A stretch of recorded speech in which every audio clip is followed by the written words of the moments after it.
दोस्तों नमस्कार। मैं राज कपूर और आप देख रहे हैं खबर दस्तक।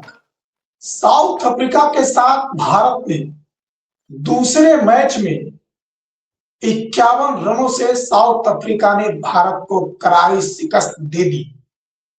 पहले मैच में जहां भारतीय टीम गेंदबाजी और बल्लेबाजी दोनों मामलों में साउथ अफ्रीका पर भारी पड़ी थी, वहीं दूसरे मैच में टीम दोनों मोर्चे पर पूरी तरह से विफल रही और एक बार फिर से इसके पीछे की वजह गंभीर को बताया जा रहा है।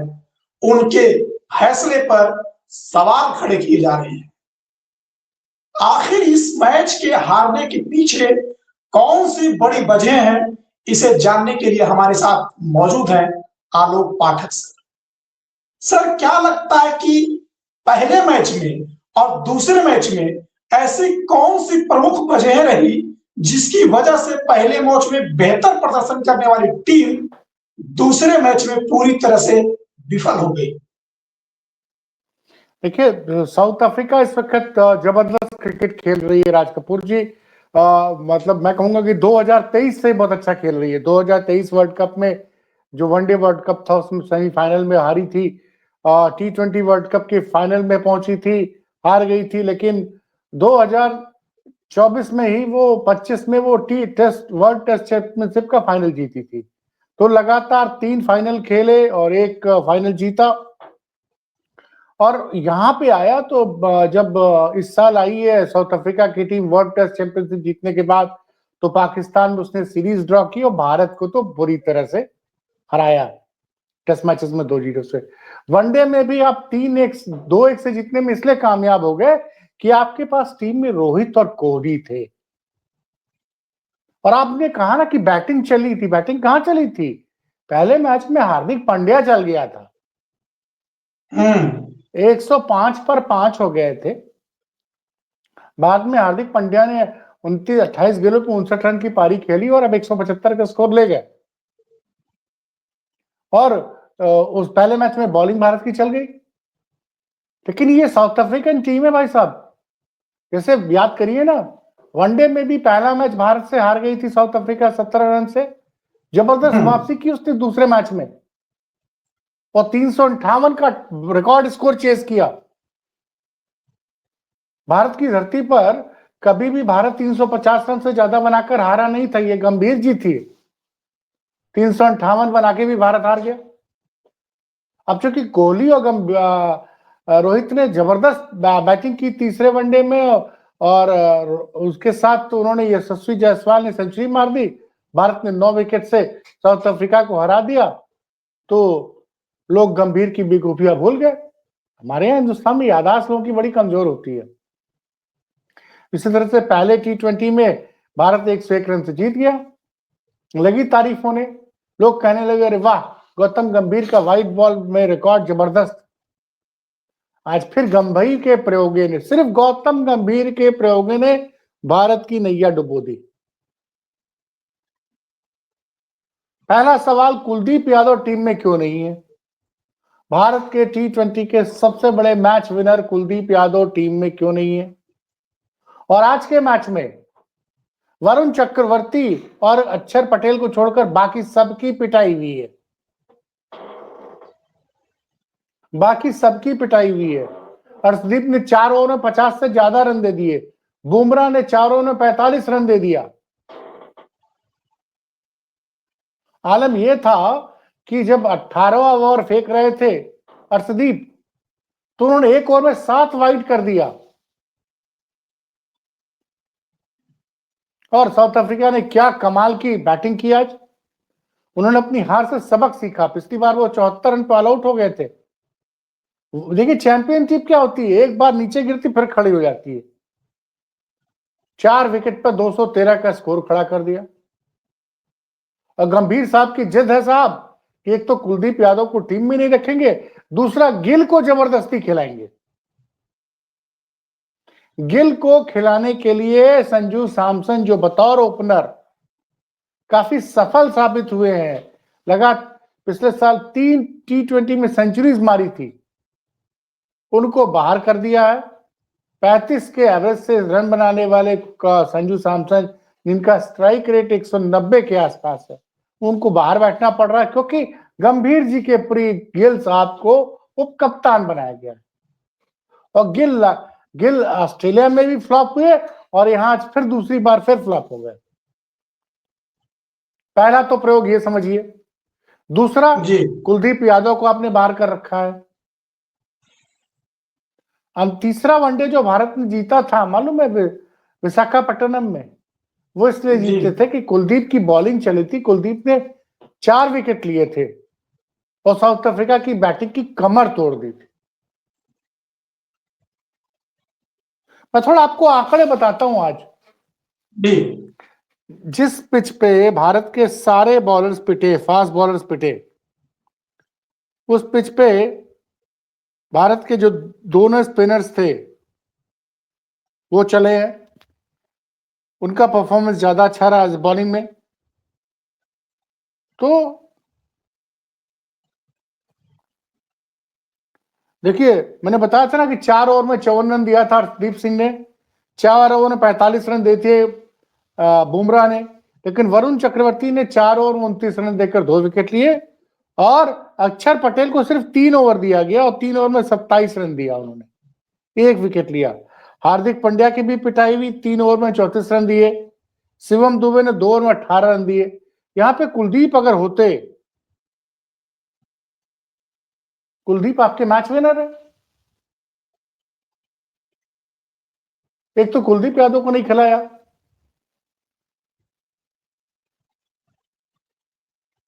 और सिर्फ इस साल की बात कर रहा हूं, 9 मैचेस में 18 विकेट लिए कुलदीप यादव ने T20 में। इकोनॉमी है 7.35 की।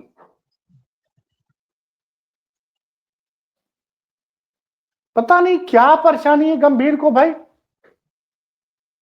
ना उसको कुलदीप यादव पसंद है। ये गंभीर अगर करने तो बेड़ा गर्क कर दिया है। आप अपने मैच विनर को लगा, अभी आप फरवरी में हमको T20 का वर्ल्ड कप खेलना है। क्या कुलदीप यादव को चोट लगी है क्या? क्यों बाहर किया आपने उसको?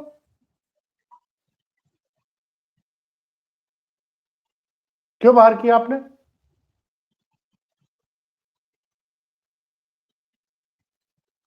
तो ये, और बैटिंग लाइनअप में चेंज कर दिया।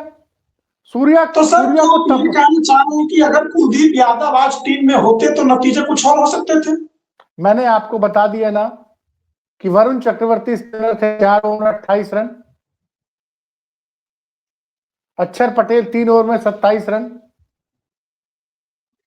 स्पिनर्स ने रन कम दिए, पिटा कौन? फास्ट बॉलर्स पिटे। अर्शदीप पिट गए 4 ओवर में 54 रन, लगभग 13 रन पर ओवर का औसत दिया। आपका जो सबसे बढ़िया बॉलर है T20 का दुनिया का, वो पिट गया आज। बुमराह 4 ओवर 45 रन, हार्दिक पांड्या ने 3 ओवर में 34 रन दे दिए।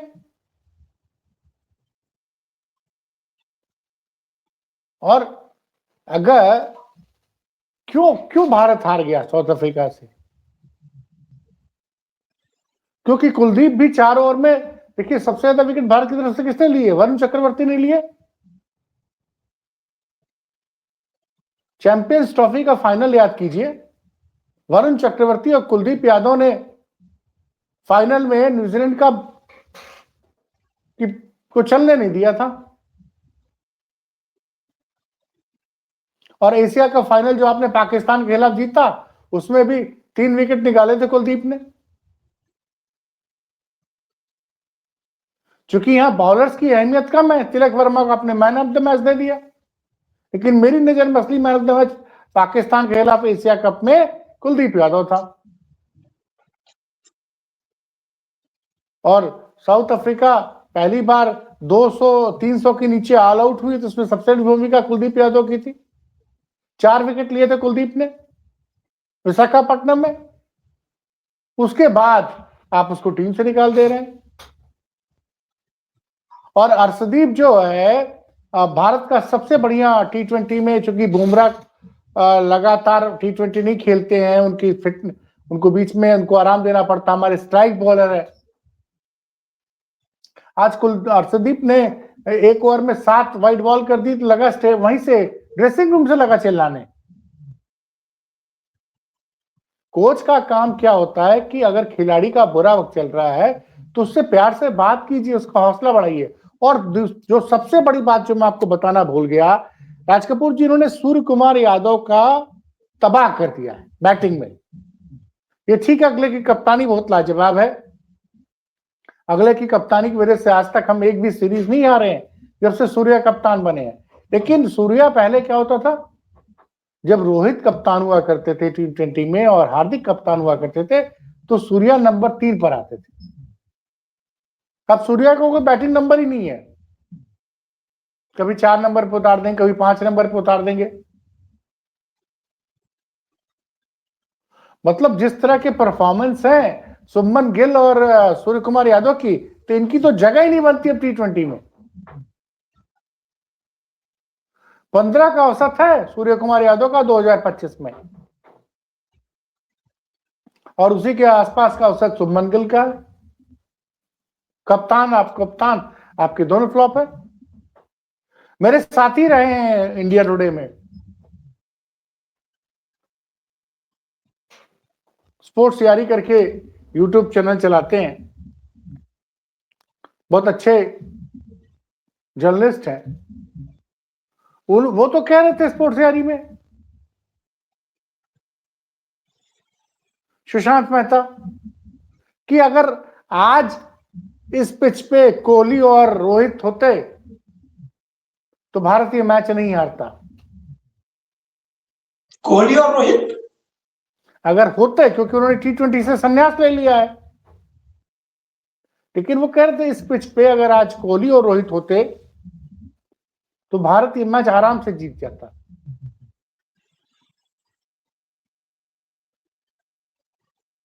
अच्छा, एक बात बताइए सर, आप बता रहे हैं कि गंभीर के फैसले जो सूर्या को नंबर 3 पे, नंबर 4 पे, आप बता रहे हैं कि कोई उनका नंबर ही फिक्स नहीं है, तो जब एक के बाद एक लगातार फैसले गौतम गंभीर के, या एक के बाद एक लगातार प्रयोग असफल हो रहे हैं, तो फिर उन्हें कोई रोक क्यों नहीं रहा?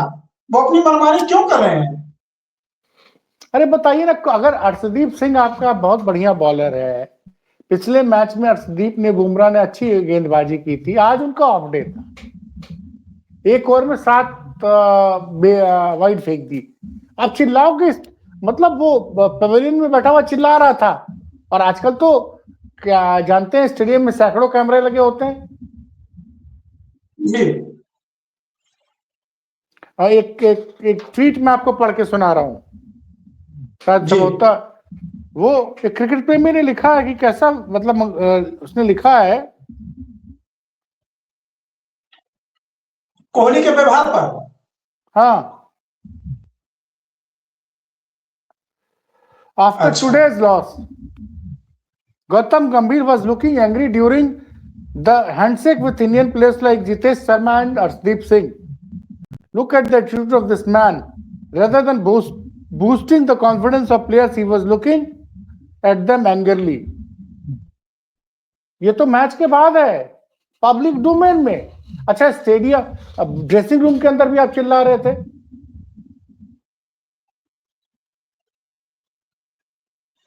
और इस तरह के प्रयोग, अगर देखिए, भारत को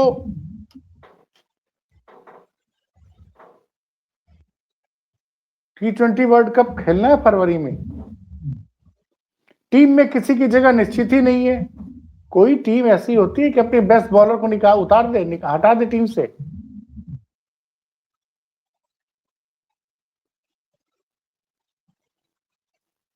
साउथ अफ्रीका ने एक भी मैच में मार्को येंसन को ब्रेक नहीं दिया, क्योंकि उनका बेस्ट बॉलर है वो।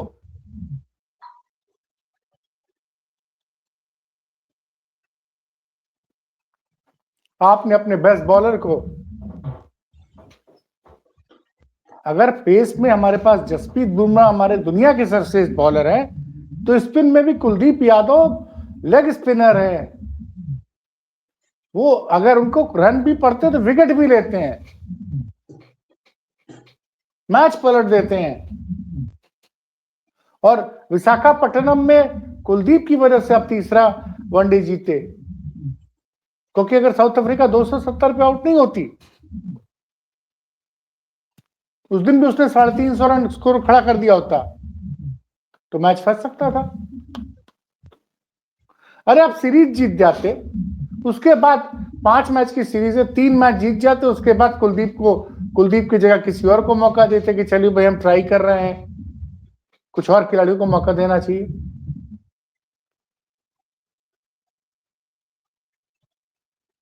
तो ये जो चयन की प्रक्रिया है और ये पूरी तरह से टॉक्सिक कल्चर,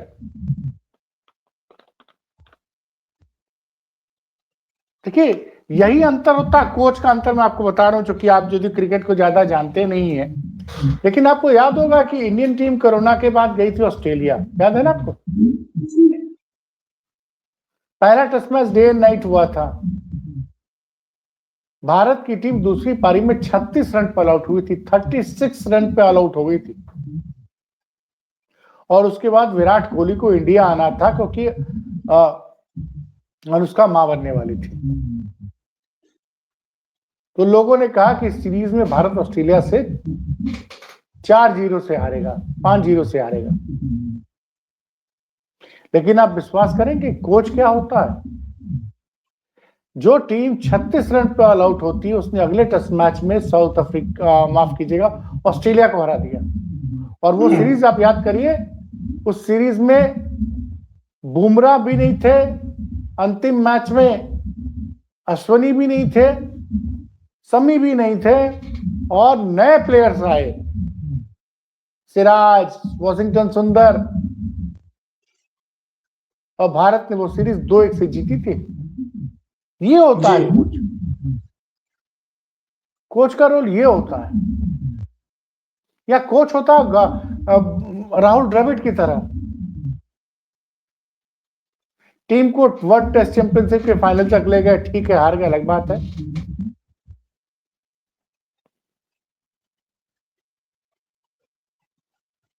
उसके बाद वनडे में भी भारत को वर्ल्ड कप के फाइनल में ले गए, चैंपियंस ट्रॉफी, और उसके बाद T20 वर्ल्ड कप जिताया।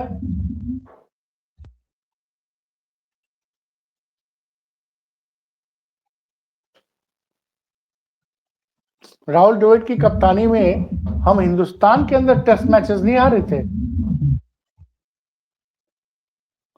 लेकिन गंभीर साहब जब से कप्तान बने, भारत न्यूजीलैंड से 3-0 से हार गया, साउथ अफ्रीका से 2-0 से हार गया। अब जो है ये सीरीज में मतलब ये पहले लग रहा था कि सीरीज एक तरफा होगी, लेकिन ऐसा नहीं लग रहा है। हो सकता है हम T20 सीरीज भी हार जाए। गंभीर बहुत फ्रस्ट्रेटेड टाइप के आदमी है, और ऐसे लोगों का जो कोच अपने खिलाड़ियों पे गुस्सा निकाले, उनको मतलब अंतर देखिए ना, 36 रन पे ऑल आउट हो गई थी भारत की क्रिकेट टीम, हर आदमी आलोचना कर रहा था। रोहित शर्मा भी टीम के हिस्सा नहीं थे, रोहित शर्मा बाद में पहुंचे थे, चोट लगी थी उनको। विराट लौट आए थे, अजिंक्य रहाणे ने कप्तानी संभाली, और कोच तो राहुल रवि शास्त्री। भारत ने अगले ही मैच में ऑस्ट्रेलिया को पीट दिया।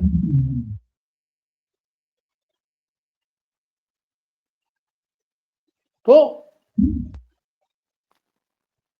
सिर्फ और सिर्फ भारत की क्रिकेट टीम में जो भी परेशानियां, उसके लिए 2 लोग जिम्मेदार हैं। भारतीय क्रिकेट की वर्तमान दुर्दशा के लिए गौतम गंभीर और अजीत अगरकर ही जिम्मेदार हैं।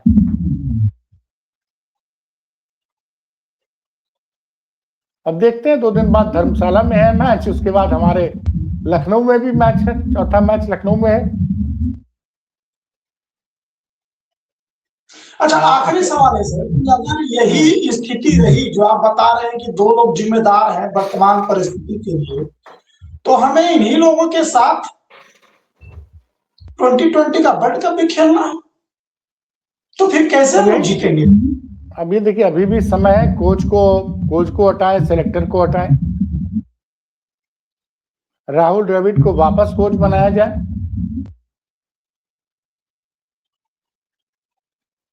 उनसे रिक्वेस्ट की जाए कि भारत के लिए। और मैं तो एक बात और कहूंगा राज कपूर जी, आज जो सुशांत मेहता ने कहा, हमारे साथी ने, कि रोहित और विराट कोहली से बीसीसीआई को रिक्वेस्ट करना चाहिए कि भैया अब अपना T20 का संन्यास वापस लो।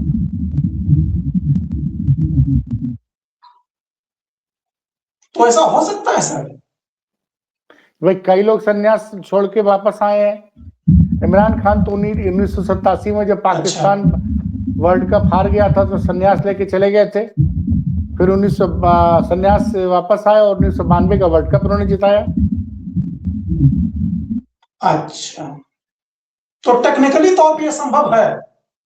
क्यों नहीं संभव है भाई? और कितने फिट है दोनों, तो आपने देखा ही। तो पूरी दुनिया देख रही है सर। किस मनहूस घड़ी में, मैं शब्द नहीं इस्तेमाल करना चाहिए, लेकिन किस मनहूस घड़ी में भारत ने गौतम गंभीर को बीसीसीआई ने कोच बनाने का फैसला लिया। तबाह करके रख दिया इस शख्स ने। और इसको चिढ़ है, जरा ध्यान सुनिएगा। मोहम्मद शमी को टीम से बाहर कर दिया, मोहम्मद सिराज को बाहर कर दिया, कुलदीप यादव से इसको परेशानी है। और ये किस पार्टी का सांसद था? भारतीय जनता पार्टी का।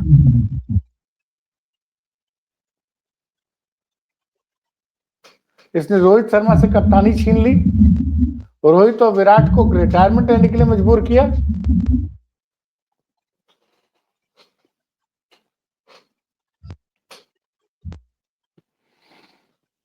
वो हरभजन ने कहा था ना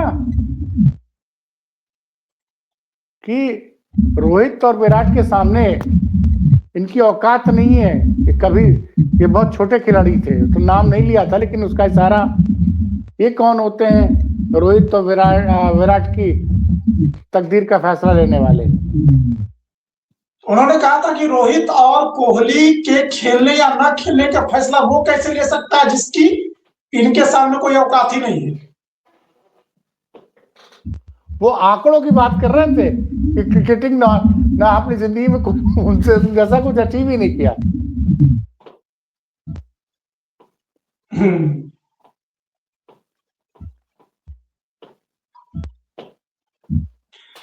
चलिए, तो सर तीसरे T20 पर हमारी नजर रहेगी, और हम भी इस बीच में कोई बड़ी खबर आएगी क्रिकेट से जुड़ी तो आपको ये लेकर आएंगे। क्रिकेट पे हमारा वादा है कि अब हम जब तक वर्ल्ड कप है तब तक रोज एक वीडियो आपके पास लेके आएंगे। और हमारे दर्शक भी सर हमें भरपूर प्यार दे रहे हैं, हमारे क्रिकेट के वीडियो को भी लोग काफी पसंद कर रहे हैं। हम अपनी तरफ से उनका धन्यवाद करते हैं कि इसी तरह हमारे साथ बने रहें, और हम उन्हें बिल्कुल निराश नहीं करेंगे, और हमसे जितना संभव हो पाएगा हम इस तरह की खबरें लेकर आते रहेंगे। तब तक के लिए हमें दीजिए इजाजत। नमस्कार।